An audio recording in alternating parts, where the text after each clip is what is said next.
जय हिंद वंदे मातरम साथियों और सभी साथियों को मेरा प्यार नमस्कार। साथियों आज जो पढ़ने वाले हैं वो पढ़ेंगे सूर्यकांत त्रिपाठी निराला। और ये जो सूर्यकांत त्रिपाठी निराला है ये इनको कहां पर पढ़ते हैं हम? इनको पढ़ते हैं हम छायावाद में। और ये अपने जो चल रहा है वो क्या चल रहा है मेरे साथियों? ये अपने छायावाद ही चल रहा है। छायावाद के प्रवर्तक की बात करते हैं साथियों, तो छायावाद के प्रवर्तक कौन है? जयशंकर प्रसाद छायावाद के प्रवर्तक है। इनका जीवन परिचय और साहित्यिक परिचय अपन ने बिल्कुल पढ़ लिया है मेरे साथियों। आज जो अपना चलेगा वो दूसरे है कौन? सूर्यकांत त्रिपाठी निराला। ठीक है, तो अब शुरू करते हैं साथियों।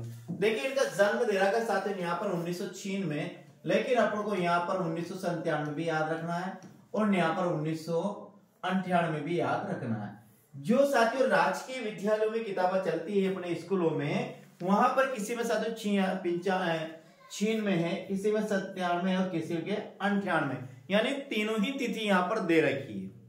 यदि वो एग्जाम में प्रश्न पूछेगा साथियों तीनों ही तिथि ये देता है या दो भी तिथि देता है, तो ये निश्चित रूप से क्या होगा? ये साथियों प्रश्न डिलीट हो सकता है। लेकिन ये तीनों में से कोई भी तिथि दे और बाकी तीनों वो अलग दे, तो फिर इन तीनों में से आपको जो दे वो तिथि अपन को सही करनी है। चीन में और यदि वो 97 देता है तो वो भी सही है, और साथियों यदि वो 98 देता है तो वो भी सही है, ये ध्यान रखना। अब इनके जन्म स्थान की बात करते हैं साथियों। जन्म स्थान, तो इनका जो जन्म हुआ साथियों वो तो था इनका महिषादल।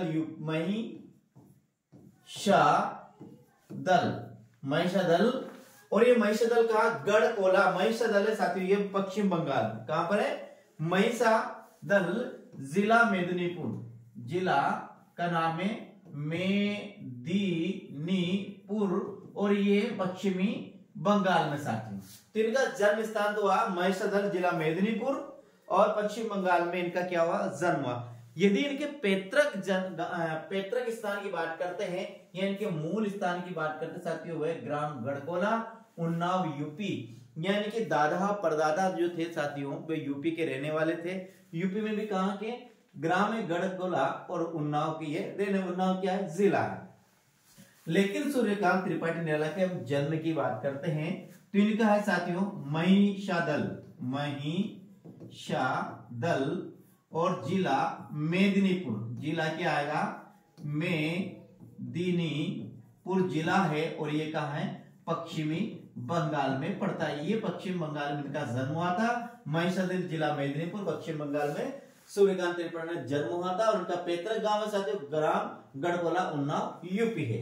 अब आगे बात करें इनके पिता की नाम बात करते हैं, तो पिता का नाम साथियों पंडित राम साहेब त्रिपाठी इनके पिता का नाम है। ये अपन को ध्यान में रखना है। क्या रखना है? पंडित राम साहेब त्रिपाठी इनके पिता का नाम है। इनकी पत्नी की बात करते साथियों, पत्नी आती है मनोरमा देवी, इनकी पत्नी का नाम है साथियों। आगे बहुत बेहतरीन है साथियों, जो आपको याद करना है वो क्या है? देखिए इनके कवि बात करते हैं, इनके कौन कौन से उपनाम। इनके सूर्यकांत त्रिपाठी निराला के उपनामों की बात करते हैं। दारागंज का संत है, आधुनिक काल का गोरखनाथ, आधुनिक काल में कठिन काव्य का प्रेत, अद्भुत जिजीविषय का कवि, शक्ति साध्य कवि, औज और औदात्य का कवि, ऑर्डर डाणी। क्या आएगा साथियों? ये आएगा ऑर्डर डाणी। ये आपको ऐसे भी मिल सकता है, और ये साथियों ऑर्डर डाणी, ये साथियों ये सही है ऑर्डर डाणी। ठीक है।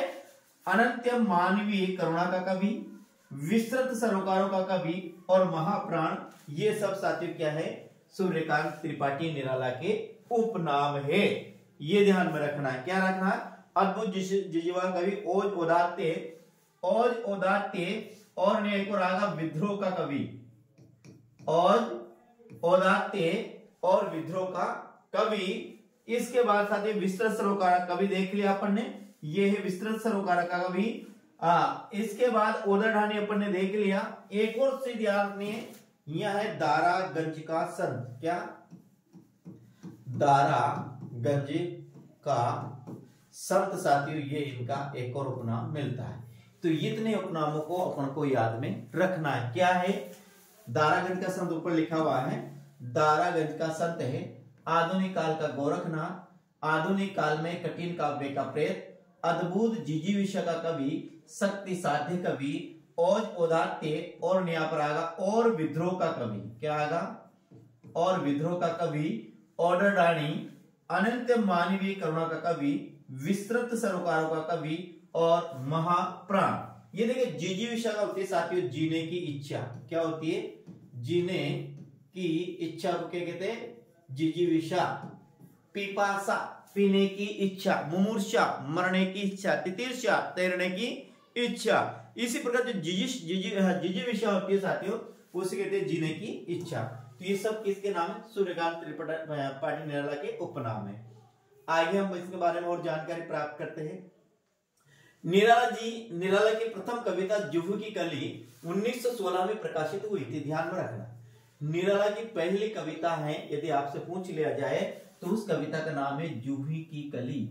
यह निराला जी की पहली कृति है जो कब प्रकाशित हुई थी? 1916 में प्रकाशित हुई थी। और इस कविता पर अश्लीलता का आरोप लगाकर आचार्य महावीर प्रसाद द्विवेदी ने सरस्वती में छापने से इनकार कर दिया था। किसको साथियों?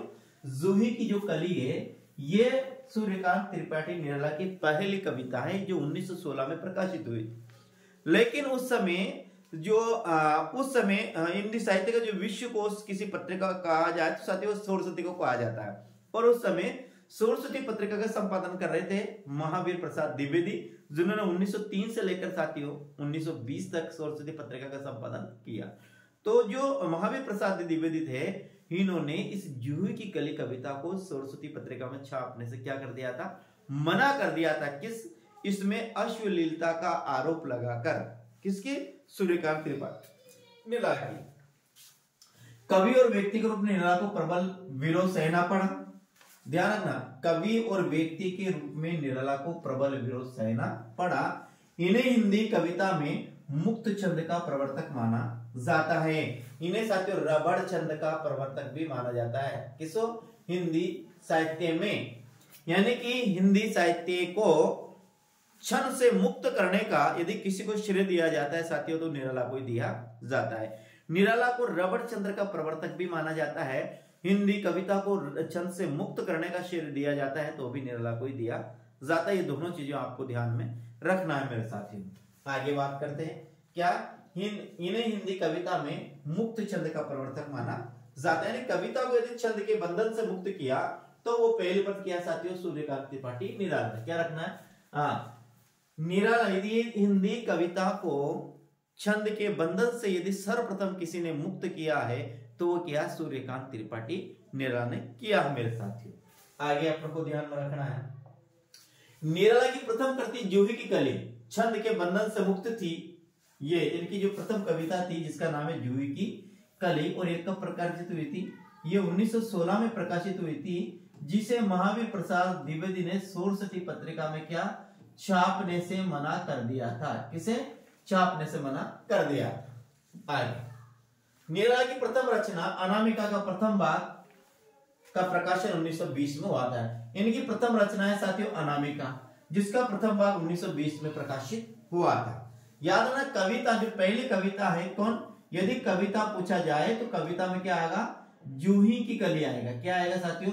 जूही की कली आएगा। और यदि रचना में पूछा जाए साथियों तो रचना में क्या आएगा? अनामिका पहली इनकी रचना आएगी। इनका जीवन आदि से अंत तक दुख में ही रहा। क्या रहा? इनका सूर्यकांत त्रिपाठी निराला का जो जीवन है साथियों वो बहुत ही कष्टदायक जीवन रहा। यदि शायद ऐसा जीवन अपना रहा, आपका रहा, यदि मेरा रहता है साथियों, किसी का भी रहता है, संसार में निश्चित रूप से विक्षिप्त हो जाता है, यानी कि वो पागल हो जाता है। कहा जाता है कि सूर्यकांत त्रिपाठी निराला का जन्म के थोड़े समय बाद इनका माता का निधन हो जाता है, पिता इनका पालन पोषण करते हैं। फिर कहा जाता है कि थोड़े समय 1917 के 16 के आसपास, शायद 16-15 में इनकी शादी हो जाती है, तो 1918 में कहा जाता है साथियों कि इनकी पत्नी का निधन हो जाता है। इनका पत्नी का निधन के पहले या बाद में कहा जाता है इनके किसका? माँ का निधन हो जाता है। फिर थोड़े दिनों बाद जिससे पिता शादी होती है, कहा जाता है कि पिता का भी निधन हो जाता है। फिर कहा जाता है साथियों उनके चाचा का भी निधन हो जाता है, फिर चचेरे भाई का भी निधन हो जाता है। फिर कहा जाता है साथियों को पिता का भी निधन हो जाता है। और इनकी और इनकी पत्नी का भी निधन हो जाता है। अंत में इनकी पत्नी, इनकी पुत्री बनती है जिसका नाम है साथियों सरोज। तो सरोज जब युवा अवस्था में कदम रखती है, वे विवाह के लिए तैयार, विवाह की उम्र तक आती है साथियों, तो कहा जाता है कि इनकी जो एकमात्र पुत्री थी, जो इनके जीवन का आधार थी, वो भी इनकी पुत्री भी क्या स्वर्ग को चली जाती है, वो भी यानी कि मृत्यु को प्राप्त हो जाती है। तो इन सभी इतनी मृत्यु को अपने परिवार में देखकर साथियों कहा जाता है कि जो निराला हिंदी साहित्य में साथियों यदि देखा जाए तो इनका निराला का बहुत बड़ा नाम है। निराला जिन्होंने राम की शक्ति पूजा, जो इनकी साथियों प्रसिद्ध कविता है, प्रसिद्ध रचना है, जब इनको पढ़ने लगे साथियों तो उन्होंने कहा कि सोए हुए मेरे हिसाब से तो अपने शरीर का रोम रोम खड़ा हो जाता है। ऐसी इनकी से राम की शक्ति पूजा साथियों। ऐसा जो कवि है साथियों, कहा जाता है कि आज जो हम रोड पे देखते हैं ना किसी विक्षिप्त को, ऐसे कहा जाता है कि ऐसे ये मेंटल हो गए थे कि ऐसे ये फरते फिरते थे साथियों। तो कभी कभी जीवन में ऐसा भी हो जाता है साथियों। तो हम बात करते हैं आगे। जीवन काल में अनेक परिजनों की मृत्यु का दुख झेलना पड़ा। किनको? सूर्यकांत त्रिपाठी निराला को। रामकृष्ण परमहंस स्वामी विवेकानंद से ये प्रभावित थे। कौन साथियों? सूर्यकांत त्रिपाठी निराला। किससे? रामकृष्ण परमहंस और स्वामी विवेकानंद से ये प्रभावित थे। मतवाला, सुधा और समन्वय का संपादन किया। 3 पत्रिका का, एक मतवाला का, एक सुधा का और एक समन्वय, ये तीनों पत्रिका है। तीनों पत्रिका को साथियों इन्होंने क्या किया? समन्वय किया। यहाँ कोमा लगाएंगे। मतवाला, सुधा, समन्वय, तीनों पत्रिका को इन्होंने क्या किया? संपादन किया मेरे साथियों। आगे 1923 में सेठ महादेव प्रसाद ने कोलकाता से मतवाला का संपादन आरंभ किया, जिसके संपादक मंडल में निराला को सम्मिलित किया गया था। ये जो साथियों ध्यान रखना, मतवाला कहां से निकलता है? कोलकाता से निकलता था। किससे? सेठ महादेव प्रसाद के संपादन में निकलता था और इसके संपादक मंडल में निराला को भी यहाँ पर शामिल किया गया। मतवाला की तर्ज पर अपना नाम निराला रखा साथियों। क्या रखा? मतवाला की तर्ज पर इनका नाम क्या रखा? निराला। एक और ध्यान रखना, सूर्यकांत त्रिपाठी निराला। ये सूर्यकांत त्रिपाठी निराला, सूर्यकांत इनका नाम क्यों रखा गया? कहा जाता है कि साथियों इनका जो जन्म हुआ था वो रविवार के दिन हुआ था, और रविवार में जन्म लेने के कारण, रविवार के दिन जन्म लेने के कारण ही साथियों इनको क्या, इनका नाम सूर्यकांत रखा गया। ये ध्यान, तो सूर्यकांत तो रविवार के जन्म लेने के कारण है, और निराला साथियों इनका क्या है? उपनाम है। निराला उपनाम है। आगे हम बात करते हैं। छायावाद, प्रगतिवाद, प्रयोगवाद, तीनों की झलक सर्वप्रथम निराला की कविता में दिखाई देती है। ये पॉइंट बहुत बेहतरीन पॉइंट है, आपको ध्यान रखना है कि वह कौन सा कवि जिसमें छायावाद, प्रगतिवाद और प्रयोगवाद तीनों की झलक दिखाई देती है सर्वप्रथम। तो ध्यान रखना, वो अपना कवि आएगा कौन? सूर्यकांत त्रिपाठी निराला, जिनमें छायावाद, प्रगतिवाद और प्रयोगवाद तीनों की झलक सर्वप्रथम दिखाई देती है। तो वो दिखाई देती है साथियों निराला की कविताओं में। इनकी कविताओं को प्रयोगों का एल्बम भी कहा जाता है। ये भी ध्यान रखना, एल्बम है। किसकी कविताओं को प्रयोगों का एल्बम कहा जाता है साथियों? तो आपको ध्यान रखना है, निराला की कविता को प्रयोगों का एल्बम कहा जाता है। ध्यान रखना, इनकी कविताओं को प्रयोगों का एल्बम भी कहा जाता है। इनकी कविता को, निराला जी की कविताओं को प्रयोगों का एल्बम भी कहा जाता है। यह आपको ध्यान में रखना। तुलसीदास, राम की शक्ति पूजा, सरोज स्मृति निराला की प्रसिद्ध रचना है। ध्यान रखना, एक तो है तुलसीदास और एक है साथियों राम की शक्ति पूजा। क्या है? एक तो इनकी रचना है तुलसीदास है, एक राम की शक्ति पूजा, एक सरोज स्मृति। ये सरोज स्मृति साथियों क्या है? इनकी लंबी कविता। ये सभी लंबी कविता है। तुलसीदास, राम की शक्ति पूजा और सरोज सब लंबी, इनकी लंबी कविता है साथियों। लंबी कविता यानी कि साथियों छायावाद के पहले भी साथियों शायद द्विवेदी में जो प्रबंध काव्य लिखा जा रहा था साहित्य छायावाद में, वो प्रबंध काव्य ही लंबी कविता कहलाने लगा। यानी कि जो छायावाद में इससे पहले साथियों महावीर प्रसाद द्विवेदी युग और इससे पहले जो प्रबंध काव्य लिखा जा रहा था, वह छायावाद में आकर ही वह प्रबंध काव्य लंबी कविता में परिवर्तित हो जाता है। यानी कि देखें तो ये सब क्या है? ये प्रबंध काव्य, लेकिन ये प्रबंध काव्य यहां से इनको हटा दिया और लंबी कविता में इनको गिना गया साथियों, जो बराबर चलती रहती है, जो कहीं पर विश्राम नहीं लेती है। आगे बात करते हैं। सरोज स्मृति 1935 में प्रकाशित हुई।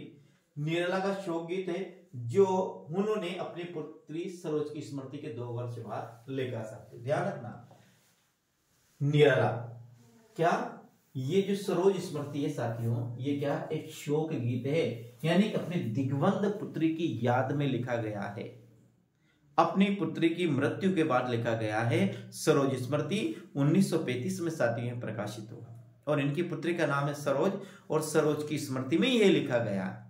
देखिए आगे लिखा क्या लिखा, दुख का दुखी जीवन ही कथा रही। सरोज स्मृति की पंक्तियां, दुख का दुखी जीवन की कथा रही। सरोज स्मृति की कि दुख का दुखी जीवन की कथा रही, सरोज स्मृति की प्रमुख पंक्तियां हैं। ये है साथियों, दुख का दुख की जीवन की कथा नहीं रही, दुख ही आज तक मेरे जीवन की कथा रही। ये मुझे वाक्य याद नहीं, अभी आएगा मैं आपको बताऊंगा, इस लाइन को छोड़ दीजिए। 1936 में प्रकाशित राम की शक्ति पूजा पर बंगला के कृतिवास रामायण का प्रभाव पाया जाता है। इन्होंने लिखी एक साथियों राम की शक्ति पूजा, तो ये किससे प्रेरित होकर साथियों, दुखी जीवन की कथा रही, क्या कहूं जो आज तक नहीं कही। ये निराला की प्रसिद्ध पंक्तियां साथियों, दुख ही जीवन की कथा रही, क्या कहूं जो अब तक नहीं कही या आज तक नहीं कही। ऐसे जो लिखा साथियों, दुख ही जीवन की कथा रही, क्या कहूं जो आज तक नहीं कही। ऐसी कुछ पंक्तियां साथियों, ये निराला जी की प्रमुख पंक्तियां हैं साथियों, यानी ध्यान में रखना है। अब आगे हम बात करते हैं, इनकी एक और रचना आती है, तो रचना का नाम साथियों राम की शक्ति पूजा। क्या है? राम की शक्ति पूजा। तो ये किससे प्रेरित होकर राम की शक्ति पूजा लिखी है?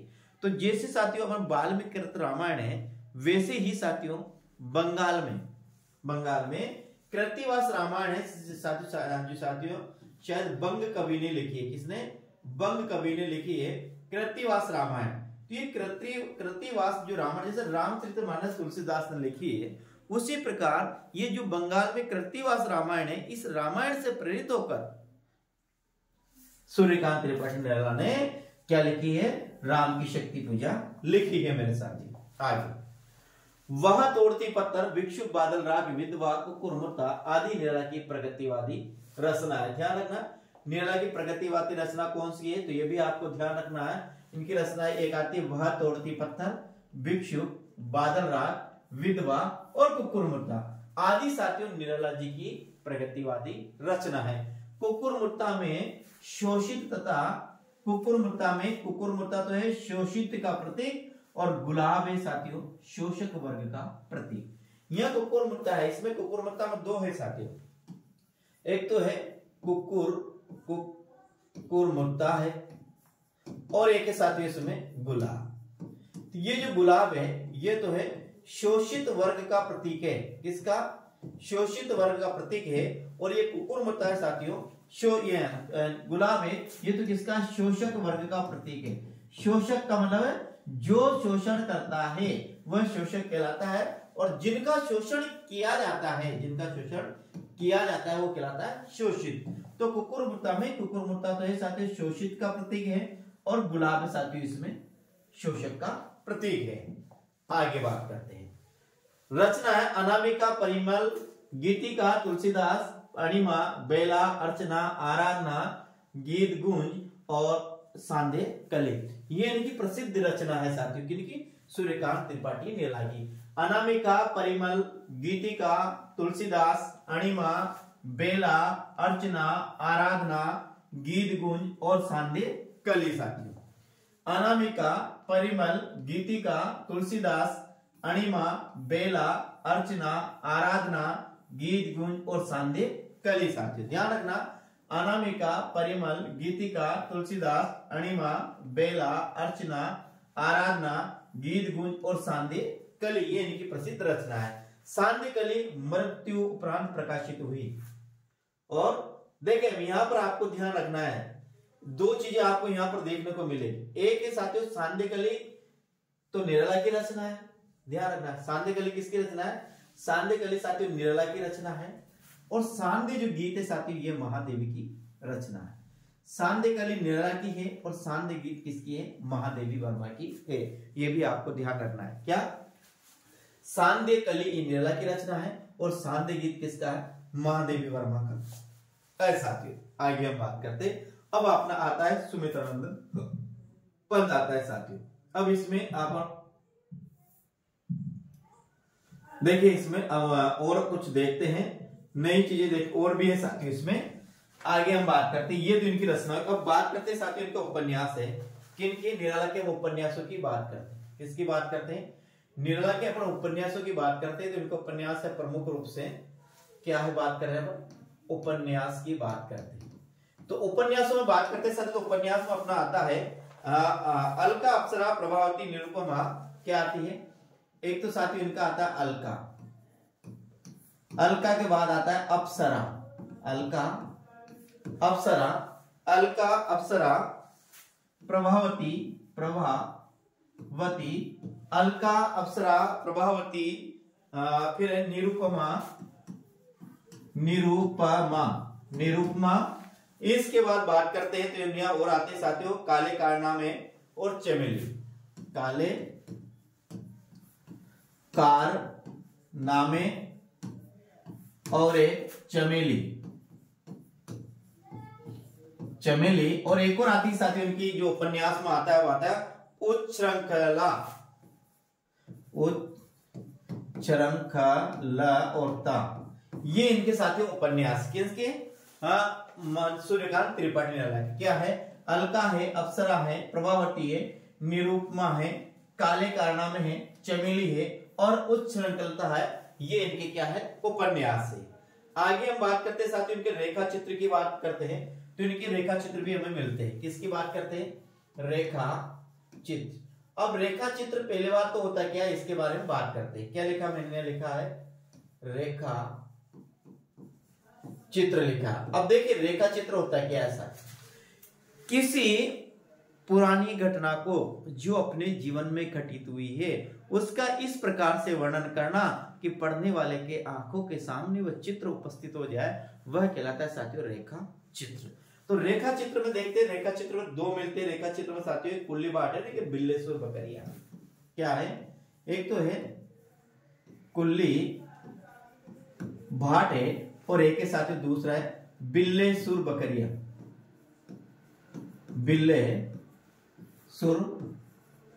बकरिया। ये इनके दो मिलते हैं रेखा चित्र। एक तो मिलता है कुल्ली बाट और एक मिलता है बिल्लेश्वर बकरिया। क्या मिलता है? एक कुल्ली बाट मिलता है साथियों और एक मिलता है बिल्लेश्वर बकरिया। ये दो इनके प्रमुख उपन्यास मिलते हैं। आगे हम बात करते हैं साथियों, हाँ और तो क्या अपन ने और तो देख लिया। हाँ अनामिका की बात करते हैं। राम की शक्ति पूजा में निराला ने स्वयं की वेदना प्रकट की, ऐसा भी कहा जाता है। क्या है? राम की शक्ति पूजा में, राम की शक्ति पूजा में निराला ने स्वयं की वेदना प्रकट की। ये इनकी जो कविता है, इनकी जो रचना है राम की शक्ति पूजा, तो राम की शक्ति पूजा में निराला स्वयं की वेदना प्रकट की। आगे हम बात करते हैं राम की शक्ति पूजा। एक क्या है? राम की शक्ति पूजा एक लंबी कविता है और ये किस पर आधारित है? ये है कृतिवास रामायण, कृतिवास रामायण पर आधारित। कौन साथियों? राम की शक्ति पूजा, ये कृतिवास रामायण पर आधारित है साथियों। तो ये अपन ने पढ़ा है साथियों।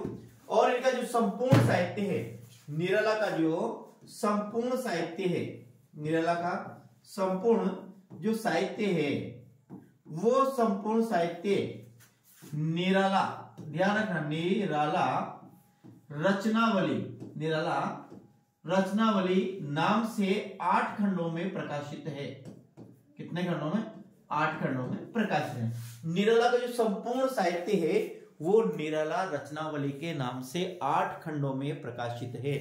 ये आपको ध्यान में रखना है। राम की शक्ति पूजा में निराला ने स्वयं की वेदना प्रकट की है। राम की शक्ति पूजा एक लंबी कविता है। ये कृतिवास रामायण पर आधारित है और संपूर्ण साहित्य किसका, निराला का जो संपूर्ण साहित्य साथियों निराला रचनावली के 8 खंडों में संकलित है। तो ये आपको ध्यान में रखना है। आज जो अपन ने पढ़ा मेरे साथियों, क्या पढ़ा, निराला पढ़ा। कैसा लगा कमेंट के माध्यम से जरूर बताइएगा, और साथियों चैनल पर पहली बार तो चैनल को जरूर सब्सक्राइब करते हुए जाएगा साथियों। तो कल फिर मिलते हैं। कल अपन या तो पढ़ेंगे साथियों सुमित नंदन पंत पढ़ेंगे या फिर महादेवी वर्मा पढ़ेंगे। ठीक मेरे साथियों, जय हिंद, वंदे मातरम। कल फिर मिलते हैं साथियों अगली क्लास में। राम राम सभी साथियों को, गुड नाइट साथियों।